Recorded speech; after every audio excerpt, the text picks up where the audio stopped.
Hablaremos sobre la metaevaluación educativa por el autor Gustavo Rosales Estrada. En el documento que recopila este autor, Gustavo Rosales, hace alusión a diversos conceptos y de diversos autores. Entre ellos tenemos comprendida que la metaevaluación como la práctica de evaluar a la evaluación. Este está dicho por autores como Scriven en 1974 y Stoflin en 1974 al 78. Ellos hablan acerca de que los procesos correctos de la evaluación requieren contrastar sesgos, errores técnicos, costos excesivos y utilización de resultados, entre otros. Es decir, profesionalizar o perfeccionar la evaluación. ¿Cómo es de que ellos lo han podido describir en este tipo de acercamiento con la educación actual? Bueno, es por eso que los docentes más acostumbrados a la tradicional están en desacuerdo con las evaluaciones que ayudan de cierta manera a ver lo positivo entre los resultados que se llegan a obtener entre docentes. Por ejemplo, como lo es el sistema de selección que habíamos experimentado algunos entre la idoneidad y no, seleccionar a los docentes sobre cuáles eran los docentes preparados o cuáles eran los que realmente podían estar a cargo entre este tipo de políticas educativas.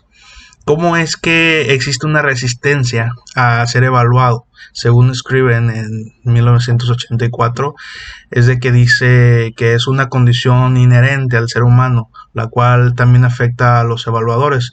Por supuesto que reconozcamos que durante el periodo de mandato de Enrique Peña Nieto, ya se reafirmó, se llevó a ejecución esta política educativa, las reformas llamadas, y en ellas encontramos aspectos importantes en los que ha sufrido la evaluación y el proceso, la sistematización de cada una de las actividades, incluso de los actores educativos.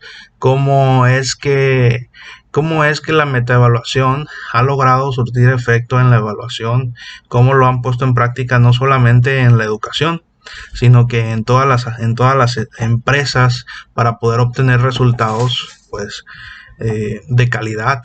Entonces, no solamente nos hemos visto afectados en educación, sino que en otras empresas. Es por eso que existe esta resistencia, según este autor Scriven. Por un lado, tenemos a los docentes que realmente quieren practicar la evaluación con una metaevaluación, ver los resultados que se llegan a obtener y ver desde dónde se puede partir para mejorar la calidad educativa. Sin embargo, muchos de estos resultados o muchas de estas evaluaciones con indicadores inclusive dan alusión a que esta persistencia pone en tela de juicio la fiabilidad de los docentes, y muchas veces muchos docentes creían que iban a ser separados de su cargo, por lo que existió un atraso o un estancamiento educativo en este periodo del mandato del expresidente Enrique Peña Nieto, porque no se veían en claro algunas demandas que los docentes hacían hacia sus superiores. ¿Cuáles son los inicios de la metaevaluación? Bueno, para conocer lo que es la metaevaluación, vamos a analizar un poquito acerca de este autor que menciona todo el paradigma de la metaevaluación, que es Scriven, y él introdujo el concepto en la década de los 70. Esta fue asociada a los programas evaluativos de la educación como un mero instrumento para poder medir la calidad en la que se obtenían los resultados de la educación. Tenemos algunos otros autores que vamos a ver y analizar un poquito más adelante.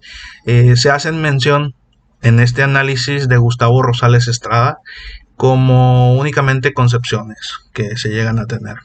Tenemos al autor Probus y Lessigner de 1970, ambos en la década de los 70, y hacen mención de que la metaevaluación es como una auditoría de programas. Sabemos perfectamente que la palabra auditoría es el reconocimiento o la cuantificación de los resultados. Entonces, se da un seguimiento de estudios de la evaluación. Es lo que aseguran por un lado su calidad y destaca la validez de ella. Incluso las conclusiones en las que se ha llegado, los resultados y los reconocimientos, así como sus recomendaciones. Hacen mención de la metaevaluación como un instrumento para evaluar proyectos específicos. La evaluación de los sistemas de la misma hacen una investigación evaluativa que aparecen como formas generales de la metaevaluación. Existen dos formas generales de la metaevaluación. Una de ellas es la evaluación de los sistemas de evaluación y la otra es la investigación evaluativa, ambos destacados muy importantes y llevados de la mano hacia el logro de los objetivos de aprendizaje de las instituciones. Es así como definimos a la metaevaluación. Entonces, para reafirmarlo, si la evaluación es un juicio de valor sobre algo, es decir, si la determinación de su valor y pues obviamente el mérito de la metaevaluación pues es un juicio de valor sobre la evaluación. Tenemos al autor Stufflebeam en 1981 que determina la evaluación como el proceso de diseñar, obtener y utilizar información descriptiva y de enjuiciamiento acerca de la utilidad. Por otro lado, tenemos a los estándares de evaluación de personal. Es un comité en 1981. Denomina la metaevaluación como la evaluación de la evaluación. Entonces, tenemos un acercamiento, tenemos una similitud entre varias concepciones y diferentes autores, igual y diferentes comités en los que llegan a un acuerdo sobre lo que es la metaevaluación. Y estamos de acuerdo en que la metaevaluación pueden ser las evaluaciones sobre las evaluaciones. Es decir, debemos de tener la capacidad de saber que después de una evaluación existe la calidad sobre ese tipo de evaluaciones. Alguien que determine los indicadores, las posibilidades y las normativas en las que una evaluación debe de contener para poder cumplir con los estándares específicos que de verdad se tengan en cuenta en la educación actual. Algunos de ellos, por mencionar, como los resultados, es como el INE y algunas capacitaciones, entre ellos las docentes. También tenemos que este comité hace mención a la metaevaluación como un examen y verificación independientes de la calidad de un plan de evaluación, de la suficiencia con que fue supuestamente en práctica, de la precisión sobre los resultados y de la validez de sus conclusiones. Muy bien. Prácticamente es la certificación de los resultados. Viéndolo desde un carácter profesional, el objetivo de la metaevaluación es ayudar a que las evaluaciones se desarrollen absolutamente todo su potencial. La metaevaluación se puede aplicar a toda clase de estudios y metodologías, así como a cualquier investigación de cualquier asignatura o de cualquier especialidad. Tenemos al autor de la orden en 1981 que dice que la metaevaluación es el poder de evaluar más allá de y permite optimizar el objetivo evaluado, por lo consiguiente la propia evaluación. Me parece muy interesante rescatar sobre la metaevaluación el concepto de la metacognición. Si bien no son palabras nuevas, especialmente en esta última década, es importante conocer esa conjugación de palabras, más allá de la evaluación, después de la evaluación y más allá del conocimiento. Entre la metaevaluación formativa y sumativa, Vamos a hacer vamos a partir de dos tipos de metaevaluación, la formativa y la sumativa. Así como existe la evaluación formativa y la evaluación sumativa, en la que nosotros como docentes sobre un proyecto podemos rescatar dentro de la evaluación formativa las habilidades, el desarrollo, las capacidades, algunos enfoques socioafectivos, así la evaluación sumativa, en la que pongamos una calificación numérica o vayamos viendo el logro de las capacidades de manera más gráfica. Es como también se hace mención sobre la metaevaluación. Tenemos los mismos paradigmas. Es necesario conocer algunas capacidades y algunas habilidades del metaevaluador. No simple y sencillamente es cualquier persona. Debemos de tener en cuenta, debemos de saber y de conocer lo que es la metaevaluación para poder aplicarla en nuestra vida cotidiana. Tenemos dos roles del metaevaluador. Según Stufflebeam, en 1974, de 1974 a 1981, distingue dos roles en el metaevaluador. De igual manera es el formativo y es el sumativo. El formativo pues obviamente guía la evaluación, examina los procesos, ayuda a los evaluadores a tomar decisiones acerca de la planificación, el desarrollo e implementación de los resultados. Y el sumativo pues obviamente da la fortaleza o la debilidad. Hace una sumación y hace una medición del proceso y de la manera sistemática en la que se está llevando la evaluación. El papel formativo del metaevaluador actúa como un consultor y el sumativo es un agente externo que comprueba la calidad del proceso. En la actualidad tenemos algunas limitantes entre los docentes, es decir, entre el papel del evaluador y el papel también del metaevaluador, porque en el papel del evaluador tenemos dominio del tema o de los proyectos sobre las asignaturas que estamos implementando. Cuáles son las técnicas, cuáles son los usos de las estrategias, cuáles son los indicadores que estamos utilizando a favor del propósito. Así es indispensable que el papel del metaevaluador conozca los indicadores que deben de ser pertenecientes a los resultados de la evaluación en sí.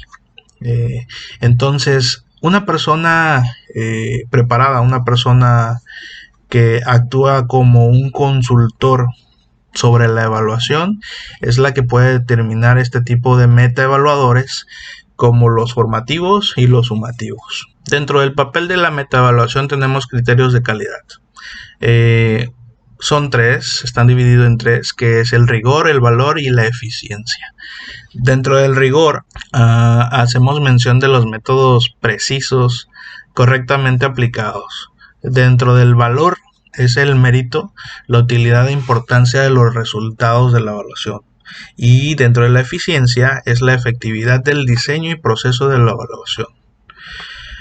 Estos tres aspectos son indispensables no solamente en una metaevaluación, sino que también en una evaluación en sí, como lo hacemos en nuestra vida cotidiana, como lo hacemos durante las clases, durante la preparación de nuestros planes didácticos, durante el análisis del contexto en el que nosotros estamos a punto de hacer la observación y hacer la práctica docente en sí. Sabemos perfectamente que los criterios de calidad es a donde siempre queremos llegar, a tener resultados de calidad. Entonces, para eso, después de realizar la evaluación, consiguientemente sabemos que vamos a ser partícipes de una metaevaluación. Y obviamente va a llevar este tipo de criterios que son rigor, valor y eficiencia. Los criterios de rigor. Vamos a iniciar con ellos. Los criterios de rigor son el uso de medidas válidas y fiables. Es como la base, es como la partida de ello. Dentro de este método de rigor tenemos el contexto de estudio, tenemos el diseño de estudio y también tenemos el paradigma de la investigación para poder hacer una correspondencia al criterio. El criterio de utilidad. Este criterio de utilidad, nuevamente tenemos al autor Stufflebeam, en 1984, él menciona que para el criterio de la utilidad es necesario obtener información de calidad. ¿Y cómo lo vamos a lograr? Bueno, hace dos referencias. La primera referencia es de que la información sea un reflejo exacto de la situación. La segunda referencia es que el nivel en el que se recibe y que se podría llamar la capacidad de estar informado. Entonces, prácticamente es lo que se desarrolla en nuestra vida cotidiana como en nuestra labor docente. El hecho de analizar, el hecho de estructurar nuestra planificación, como lo había mencionado, siempre va de la mano con nuestra metaevaluación. Tenemos algunos criterios y este tipo de criterios son los que delimitan la labor y realmente el perfeccionamiento de los objetivos y el logro de ellos, que sean de calidad. Los criterios éticos, bueno, conocemos muy bien algunos aspectos éticos que se deben de tener en cuenta para la evaluación. Hace mención en el documento de este autor como los criterios éticos sobre dos autores más, que es Posavac y Carey, de 1989. Ellos hablan acerca de que son principios de conducta ética en una investigación y que la combinación de los aspectos éticos es la creencia de que, por ejemplo, la ética de la evaluación significa algo más que ser honesto con el dinero, por ejemplo, y los datos de los sujetos investigados. Es decir, el criterio ético es indispensable para la evaluación y la metaevaluación, más en nuestra vida cotidiana, porque estamos sujetos, infortunadamente, a percepciones erróneas, tal vez, percepciones que por alguna u otra situación en la que se ha visto envuelta la educación, como son el mal uso de puestos políticos y puestos políticos educativos, es como se ha logrado obtener una mejor evaluación, una mejor metaevaluación, incluso el nepotismo que ha existido en nuestro país, México, y cómo pues obviamente ha logrado posicionarnos en un lugar inferior al que de verdad deberíamos de estar postulados. Continuando con ello, tenemos estudios de la práctica evaluativa, los informes, metaevaluaciones, metaanálisis y comentarios críticos. Para hacer el logro de una evaluación y una metaevaluación es indispensable conocer algunas normativas que son recomendables para poder realizarlas. Tenemos a dos autores que tenemos a dos autores, Sanders y Nafziger, 1974, que hablan acerca de las normas o las normativas de la evaluación. Están divididas en tres. La primera de ellas es el hábito de la evaluación. Siempre tener el hábito de la evaluación y no desubicarnos y no descentralizarnos sobre el papel fundamental que tiene la evaluación, sobre todos los demás aspectos que deben de regir la evaluación y no dejarlos solamente a la imaginación o dejarlos a la improvisación. El número 2 es el incremento notable de la evaluación en el ámbito educacional. Indiscutiblemente, si no existe una evaluación, no existe un proceso de reflexión y análisis sobre los resultados. Por ende, no tenemos el criterio o la crítica constructiva que de verdad debemos tener en cuenta para poder ver el área de oportunidad en la que nosotros debemos estar posicionados actualmente. Tenemos, por ejemplo, en educación básica los consejos de técnicos escolares, en los que, si bien no se llaman evaluación ni metaevaluaciones, pero es una conjunción de los resultados que se han tenido con mes sobre los proyectos, sobre las disciplinas o las asignaturas que existen en la educación básica, sobre los grados y niveles, incluso se llevan a cabo sobre el posicionamiento de niveles entre educación inicial, educación primaria, secundaria, incluso algunos están implementándolo ya en media superior. La tercera es el aumento de control sobre el modo de evaluar las prácticas educativas. Dentro de ella existen 4 dimensiones básicas sobre el análisis, como cualquier proceso educativo o metaevaluativo. La primera de ellas es la utilidad. ¿Cuál es la utilidad de la metaevaluación? Especialmente en nuestra actualidad. Bueno, es de manera informativa, realista y transmisible. No únicamente se queda en la institución, sino que esta es muchas veces mandada fuera de la institución para hacer una comparación entre los resultados, ya sea entre estado o entre el país, incluso en algunas partes del mundo. Evaluadores se familiarizan con sus audiencias y son evaluados correspondientes de tal necesidad. El número 2 es la viabilidad. ¿Qué tan viable es realizar una metaevaluación? Bueno, esta incluye las normas donde se reconoce que un proyecto de evaluación educativa debe ser realizable. Si esta metaevaluación debe de ser práctica y debe de ser funcional, debemos de tomar en cuenta qué tan viable es realizarlo. Si no es viable, es una pérdida monetaria para el Estado o la institución. Entonces, se debe de tener en cuenta desde el momento de la planificación cuál va a ser el tipo de evaluación que se va a tener en cuenta, cuáles van a ser los evaluadores o los metaevaluadores. La legitimidad y la corrección. Esta pretende que se protejan los derechos de las personas afectadas por una evaluación. Como cualquier labor federal o estatal, conlleva algunos privilegios o algunas aseguraciones que tiene el ser humano, como en este caso proteger los derechos de las personas que van a ser afectadas. Si bien lo sabemos, en el mismo mandato del expresidente Enrique Peña Nieto, tuvimos algunas afectaciones entre algunos docentes que realizaban, por ejemplo, su evaluación de idoneidad, en la que algunos docentes nos pudimos dar cuenta que tuvieron un sesgo en la información y por consiguiente tuvieron la deserción de sus labores. Entonces, se fueron definitivamente y se eliminaron aquellos derechos que tenían sobre las personas afectadas sobre esta evaluación. Sabemos que las metaevaluaciones que realizaron tuvieron un acercamiento más íntimo en lo que cabe señalar a estas afectaciones. El último de ellos es la precisión o la exactitud.